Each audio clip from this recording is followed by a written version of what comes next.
नारी अंक कल्याण सती पार्वती अध्याय। लेकिन उससे पहले अगर आप चैनल पर नए हैं तो चैनल को जरूर सब्सक्राइब करें और नोटिफिकेशन बेल दबाने के बाद ऑल पर क्लिक करें ताकि आने वाले हर अध्याय को आप सुन सकें। तो चलिए आरंभ करते हैं। पार्वती पूर्व जन्म में दक्ष प्रजापति की कन्या सती के रूप में अवतीर्ण हुई थीं। उस समय भी उन्हें भगवान शंकर की प्रियतमा पत्नी होने का सौभाग्य प्राप्त था। जब वे अपने स्वामी के साथ कैलाश पर्वत पर रहती थीं, उन दिनों गिरिराज हिमालय की धर्मपत्नी मेनका देवी उनसे बड़ा प्रेम रखती थीं। उनके मन में सदा यही अभिलाषा होती थी कि मेरे गर्भ से भी एक सती जैसी ही सुंदरी तथा सुलक्षणा कन्या जन्म ले। सती का भी उनके प्रति माता जैसा ही प्रेम था। दक्ष के यज्ञ में सती का देहावसान सुनकर मेनका को बड़ा दुख हुआ। उन्होंने अपने मनोरथ की सिद्धि के लिए बड़ी भक्ति से आद्याशक्ति जगदम्बा की आराधना आरंभ कर दी। इससे प्रसन्न होकर देवी ने प्रत्यक्ष दर्शन दिया और मनोवांछित वर मांगने को कहा। मेनका ने पहले पुत्र और फिर कन्या प्राप्त होने का वर मांगा। देवी ने तथास्तु हो कहकर उनकी प्रार्थना स्वीकार कर ली।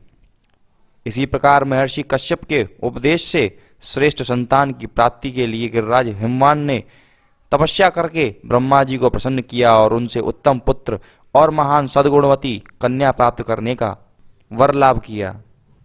हिमालय की पत्नी मेनका पितरों की मानसी कन्या थी। वे कुल और शील दोनों दृष्टियों से श्रेष्ठ थीं। उनके गर्भ से पहले एक प्रतापी पुत्र उत्पन्न हुआ जिसका नाम मैनाक था। मैनाक के जन्म के कुछ काल पश्चात सती ने नूतन शरीर धारण करने के लिए मेनका के गर्भ में प्रवेश किया। समय आने पर जैसे सुनीति नवीन संपत्ति उत्पन्न करती है, उसी प्रकार मेनका ने एक कन्या रत्न को जन्म दिया। पर्वत से उत्पन्न होने के कारण कन्या को सब लोग पार्वती कहने लगे। कुछ लोग गिरिजा और शैलजा भी कहते थे। धीरे धीरे पार्वती प्रतिदिन चंद्रकला के समान बढ़ने लगीं। वे ज्यों-ज्यों बड़ी होती गईं, त्यों ही त्यों उनके सुंदर अंग भी सुडौल होकर बढ़ने लगे। माता पिता की आंखें त्रिभुवन सुंदरी पार्वती को देखकर अघाती नहीं थीं। पार्वती के जन्म का समाचार पाकर देवर्षि नारद भी उन्हें देखने के लिए कौतूहलावश हिमालय के घर पधारे। पर्वतराज ने उनका बड़ा आदर किया। मेरा अहोभाग्य जो मुनिराज के दर्शन हुए। इस प्रकार अपने सौभाग्य की सराहना करते हुए हिमवान ने अपनी लाडली पुत्री पार्वती को बुलाकर मुनि के चरणों में प्रणाम किया। इसके बाद हाथ जोड़कर कहा, मुनिवर, आप भूत वर्तमान और भविष्य तीनों लोगों की ज्ञाता हैं। आपकी सर्वत्र पहुंच है, अतः आप हृदय में विचार कर कन्या के दोष और गुण बतलाइए। नारद जी ने हंसकर रहस्य युक्त कोमल वाणी में कहा, गिरिराज, तुम्हारी कन्या 100 गुणों की खान है। यह स्वभाव से ही सुंदर, सुशील और समझदार है। आगे चलकर यह उमा, अंबिका और भवानी आदि विविध नामों से प्रसिद्ध होगी। इसमें संपूर्ण शुभ लक्षण विद्यमान हैं। यह अपने पति को सर्वदा प्यारी होगी। इसका सुहाग सदा अचल रहेगा। इस कन्या से माता पिता को बड़ा भारी यश मिलेगा। यह सारे जगत में पूज्य होगी। इसकी सेवा में कुछ भी दुर्लभ न होगा। संसार में स्त्रियां इसके नाम का स्मरण करते हुए पतिव्रत रूपी तलवार की धार पर चढ़कर जाएंगी। शैलपते, इस प्रकार तुम्हारी कन्या सब प्रकार से सुलक्षणी है, किंतु इसमें जो एक अवगुण है उसे भी सुन लो। इसको पति गुणहीन, मानहीन, माता पिता से रहित, उदासीन, संशय शून्य, योगी, जटाधारी, कामना शून्य, नंगा और अमंगल वेश वाला मिलेगा। इसके हाथ में ऐसी ही रेखा दिख पड़ती है। मुनि की यह बात सुनकर और मणि हमन उसको सत्य जानकर दोनों दंपत्ति हिमवान और मैना बहुत दुखी हुए, किंतु पार्वती जी अत्यंत प्रसन्न हुई।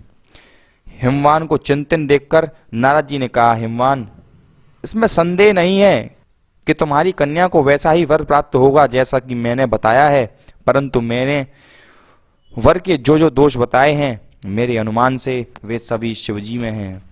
यदि उनके साथ इसका विवाह हो जाए तो दोषों को भी सब लोग गुणों के समान कहेंगे। शिव जी सहज समर्थ हैं, क्योंकि वे भगवान हैं। अतः इस विवाह में सत्य प्रकार से कल्याण है। यद्यपि महादेव जी की आराधना बड़ी कठिन है, तथापि तपस्या करने से शीघ्र ही संतुष्ट हो जाते हैं। यदि तुम्हारी कन्या तप करे तो महादेव जी होनहार को भी मिटा सकते हैं। वे कृपा के समुद्र और सेवकों के मन को प्रसन्न करने वाले हैं। शिव जी की आराधना किए बिना करोड़ों योग और जप करने पर भी मनोवांछित फल की सिद्धि नहीं हो सकती। ऐसा कहकर नारद जी ने पार्वती को आशीर्वाद दिया और भगवान का स्मरण करके वे ब्रह्मलोक को ओर चले गए। हिमवान पार्वती के तप करने के उपयुक्त अवसर देखने लगे। उधर जब से सती ने पिता के हाथों महादेव जी का अपमान युगाग्नि से अपने शरीर को जला दिया, तब से महादेव जी ने दूसरा विवाह नहीं किया। भोग विलास को तो वे बहुत पहले से ही छोड़ चुके थे। हिमालय के सुंदर शिखर पर जाकर उन्होंने तपस्या आरंभ कर दी। वहां भगवान की सेवा में उनके पार्षद प्रथमगढ़ और नंदी भी साथ साथ रहते थे। परम विरक्त शिवजी श्री रघुनाथ जी का नाम जपते हुए उन्हीं का ध्यान करने लगे। महादेव जी को तपस्या में स्थित देख हिमवान अपनी पुत्री को साथ लेकर उनकी पूजा करने लगे। पहले उन्होंने स्वयं शिव जी की पूजा की, फिर अपनी पुत्री को आज्ञा दी कि सखियों के साथ आकर तुम वहीं रहकर भगवान की पूजा किया करो। यद्यपि पार्वती जी के रहने से शिव जी की तपस्या में बाधा पड़ने की संभावनाएं थी, फिर भी उन्होंने पार्वती जी की सेवा स्वीकार कर ली, क्योंकि वास्तव में ज्ञानी और महात्मा पुरुष वही हैं जिनका चित्त विकार के साधन उपस्थित होने पर भी विचलित न हो। पार्वती नियम से प्रतिदिन वहां रहकर पूजा के लिए फूल चुनकर लाती, वेदों को धो पहुंचकर स्वच्छ बनाती और नित्य कर्म के लिए जल और कुशा लाकर रख दिया करती थीं। यह सब करते हुए उनके तन मन में तनिक भी थकान का अनुभव नहीं होता था। उन्हीं दिनों तारक नाम से प्रसिद्ध एक अजर अमर असुर हुआ, जिसकी भुजाओं का बल, प्रताप और तेज बहुत बड़ा था। उसने सब लोक और लोकवासियों को जीत लिया था। तब उन्होंने ब्रह्मा जी के पास जाकर अपनी कष्ट कथा सुनाई। ब्रह्मा जी ने देवताओं को समझाकर कहा, उस दैत्य की मृत्यु तभी होगी जब शिव जी के वीर से कोई पुत्र उत्पन्न होगा, वही इसे युद्ध में जीतेगा। दक्ष कन्या सती हिमवान के यहाँ पार्वती रूप में अवतीर्ण हुई हैं। वे ही शिव जी का वीर धारण करने में समर्थ हैं, परंतु शिव जी परम वृत्त होकर समाधि लगाए बैठे हैं, हिमगिरी के शिखर पर तपस्या कर रहे हैं। उन्हें विवाह के लिए उद्गत करना कठिन है, इसके लिए तुम्हें कोई उपाय सोचना चाहिए। यह सुनकर इंद्र आदि देवताओं ने कामदेव को अपनी दुख भरी गाथा सुनाकर वसंत आदि सहायकों के साथ वहां भेजा। उसके हाथ में पुष्पमय धनुष शोभा पा रहा था। वहां जाकर वह एक सुंदर डाली पर जा बैठा। उसने पुष्प धनुष पर पांचों बाण चढ़ाए और अत्यंत क्रोध से लक्ष्य की ओर देखकर उन्हें छोड़ दिया। बाण भगवान शंकर के हृदय में जा लगे, उनकी समाधि टूट गई और वे जाग उठे।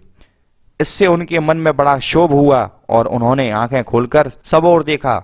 आम के पत्तों पर छिपे हुए कामदेव पर उनकी दृष्टि पड़ गई। शिवजी ने अपना तीसरा नेत्र खोला और उसके द्वारा देखते ही कामदेव जलकर भस्म हो गए।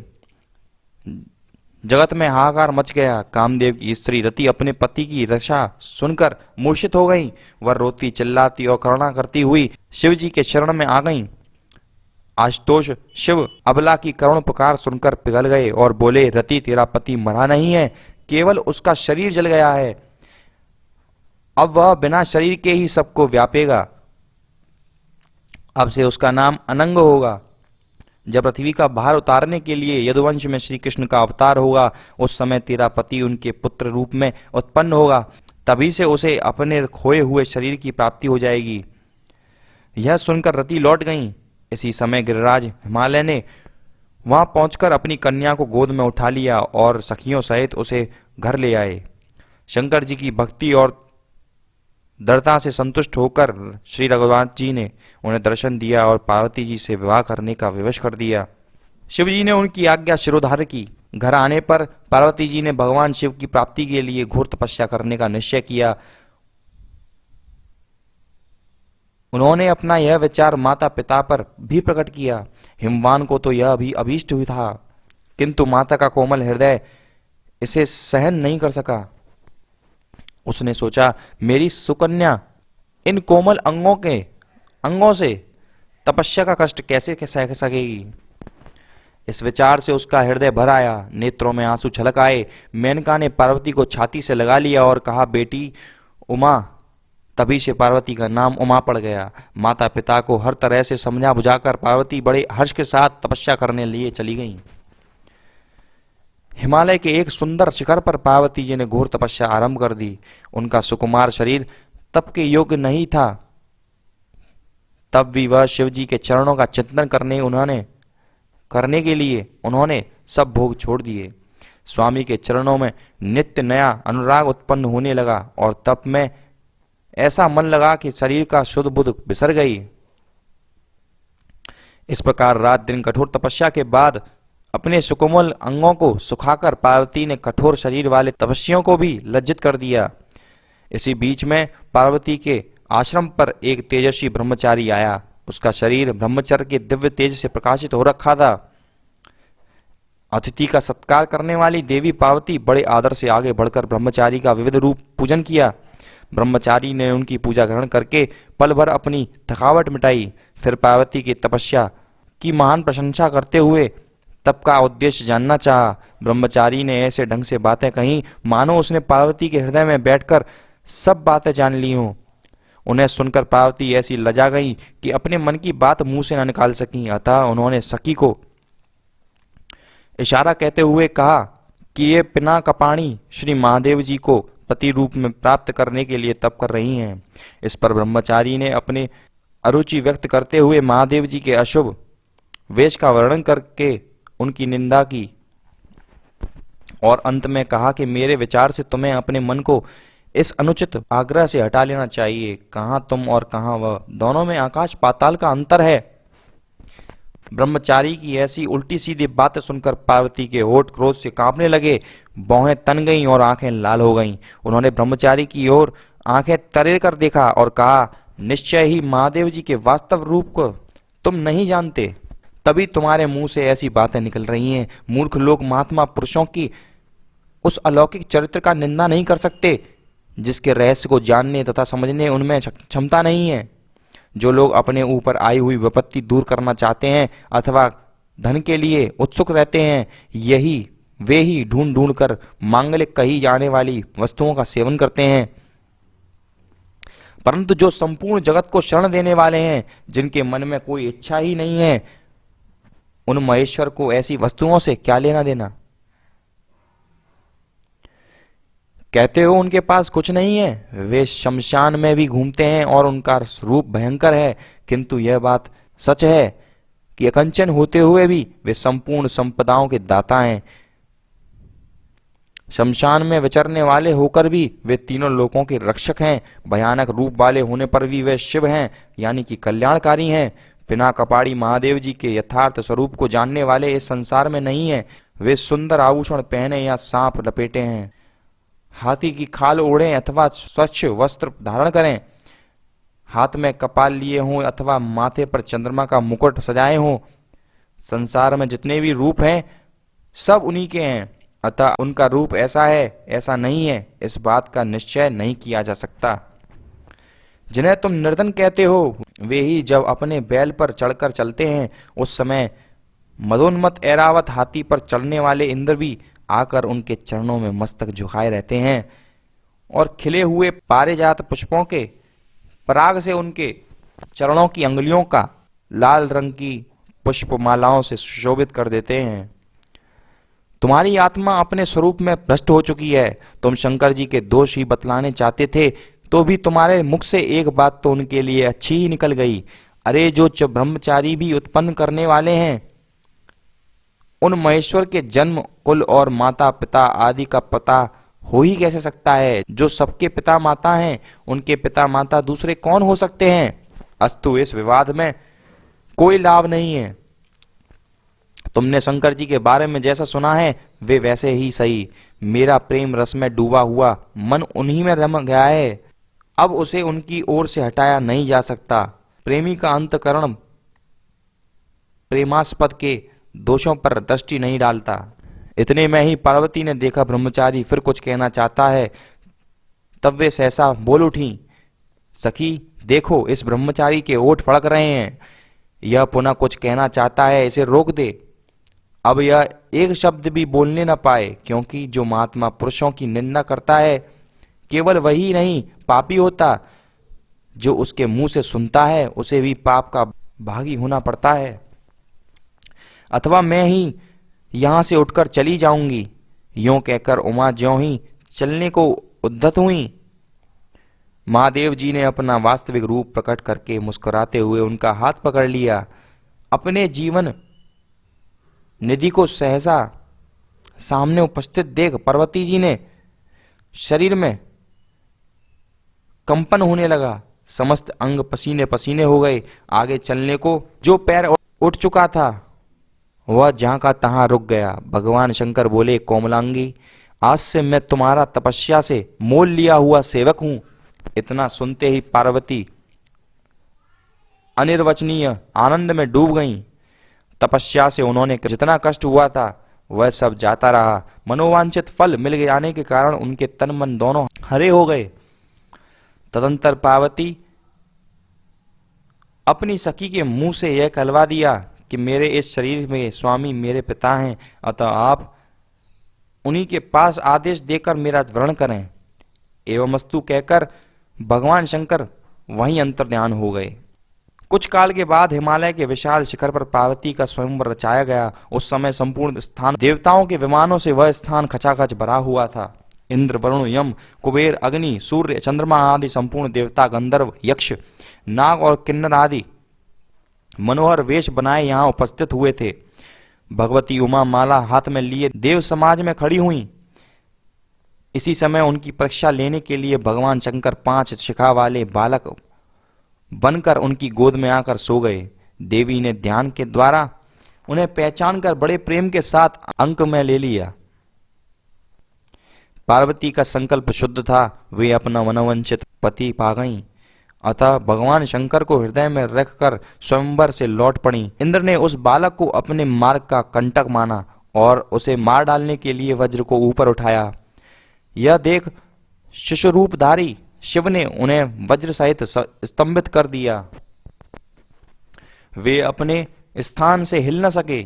तब भग देवता एक तेजस्वी शस्त्र चलाना चाहा, किंतु उनकी भी बाह जड़वत हो गई। यह देख ब्रह्मा जी ने भगवान शिव को पहचान लिया और देवताओं को उनकी शरण में जाने के लिए कहा। देवता भगवान के चरणों में गिर पड़े। महेश्वर प्रसन्न हो गए। फिर सब देवताओं का शरीर पूर्ववत हो गया। तदंतर भगवान शिव अपने साक्षात स्वरूप में प्रकट हुए। पार्वती ने अपने हाथ की माला उनके चरणों में चढ़ा दी। तत्पश्चात भगवान शंकर और पार्वती का विवाह बड़े धूमधाम से संपन्न हुआ।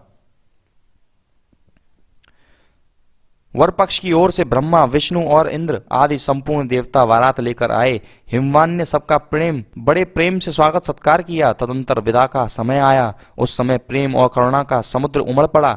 सबके नेत्रों से आंसू बह रहे थे। माता ने अपनी लाडली पुत्री को गोद में बिठाकर शिक्षा दी, बेटी तू सदा शिवजी के चरणों की पूजा करना। नारियों का यही धर्म है। उनके लिए पति ही देवता है और कोई देवता नहीं है। इतना कहते कहते माता के नेत्रों में आंसू भर आए। उन्होंने कन्या को छाती से लिपटा लिया। उसके बाद पार्वती सबसे मिलजुल कर विदा हुई। हिमवान ने सब बारातियों को भी आदर पूर्वक विदा किया। कैलाश पहुंचकर युगों के बाद 2 अनादि दंपतियों का पुनर्मिलन हुआ। वे सदा से ही एक प्राण एक आत्मा थे और पुनः उसी प्रकार रहने लगे। फिर पार्वती से 6 मुखों वाले स्कंद उत्पन्न हुए। 6 कृत्तिकाएं भी उन्हें पुत्र मानती थीं। इसी से इनका नाम कार्तिकेय भी है। इन्होंने तारकासुर को मारकर देवताओं को निर्भय किया। देवसेना के अध्यक्ष पद पर अभिषिक्त होने से इनका नाम सेनानी भी हो गया। पार्वती के दूसरे पुत्र गणेश हैं। ये अनादि देवता माने गए हैं। इनकी उत्पत्ति का वृत्तांत विभिन्न पुराणों में भिन्न भिन्न प्रकार का मिलता है। एक समय की बात है, पार्वती जी ने स्नान करने के लिए पहले अपने शरीर में उबटन लगवाया। उससे जो मैल गिरी उसको हाथ में लेकर देवी ने कौतूहलवश एक बालक की प्रतिमा बनाई। वह प्रतिमा बड़ी सुंदर बन गई। ऐसा जान पड़ा मानो कोई सुंदर बालक सो रहा हो। यह देख उन्होंने उसमें अपनी शक्तियों से प्राण संचार कर दिया। बालक सजीव हो उठा और बोला, मेरे लिए क्या आज्ञा है? देवी ने कहा, तुम हाथ में शस्त्र लेकर इस स्थान पर पहरा दो। मैं स्नान के लिए जाती हूँ। जब तक स्नान करके न लौट आऊं तब तक किसी को अंदर न आने देना। यूं कहकर उमा देवी स्नान के लिए चली गईं और बालक पहरा देने लगा। कुछ ही देर बाद भगवान शिव आए और घर के भीतर प्रवेश करने लगे। बालक ने उन्हें रोका, फिर तो उन दोनों में भयंकर संग्राम छिड़ गया। शिव ने त्रिशूल से बालक का मस्तक काट गिराया। यह देख पार्वती धरती पर लौटकर करुण क्रंदन करने लगीं। चारों ओर हाहाकार मच गया। भगवान शिव बालक को जीवित करने की इच्छा से इधर उधर दृष्टिपात करने लगे, किंतु उसका कटा हुआ मस्तक नहीं मिला। इतने ही में उनकी दृष्टि गजासुर पर पड़ी। उन्होंने तुरंत उस दैत्य का मस्तक काटकर हाथ में ले लिया और उस बालक के धड़ से जोड़ दिया। बालक जी उठा। तब से उसका नाम गजानन पड़ा। ये गजानन ही अनादि सिद्ध गणेश की मूर्तिमान स्वरूप हुए। इन्होंने भगवान नाम के प्रभाव से समस्त देवादि गणों का अध्यक्षत्व प्राप्त किया। एक बार पार्वती देवी कैलाश के समीप बहने वाले गंगा जी के तट पर स्नान करने लगीं। उस समय वहां संपूर्ण देवता देवी की स्तुति कर रहे थे। पार्वती ने पूछा, आप लोग यहाँ किसकी स्तुति कर रहे हैं? इतने में ही उन्हीं के शरीर से एक कल्याणमयी देवी प्रकट हुई और बोली, ये देवता शुंभ और निशुंभ नामक दैत्यों से पराजित और पीड़ित होकर यहाँ एकत्रित हुए हैं और मेरी ही स्तुति कर रहे हैं। वे अंबिका देवी पार्वती के शरीर से ही प्रकट हुई थी, इसलिए उन्हें कौशिकी कहते हैं। कौशिकी के प्रकट होने के बाद पार्वती जी का शरीर काले रंग का हो गया, अतः वे हिमालय निवासिनी कालिका देवी के नाम से विख्यात हुई। इस प्रकार उनके दो रूप हो गए, गौरी और काली। इन दोनों के ही रूपों से उन्होंने ध्रुमलोचन, चंडमुंड, रक्तबीज, निशुंभ और शुंभ आदि बड़े बड़े दैत्यों का संहार करके संपूर्ण जगत का कल्याण किया। और इसी तरह यहाँ पर सती पार्वती अध्याय समाप्त होता है। लेकिन अगर आप चैनल पर नए हैं और सुखसागर आपने अभी तक नहीं देखा है तो पहले चैनल को सब्सक्राइब करें और चैनल पर जाने के बाद वहाँ सुखसागर भी देख सकते हैं।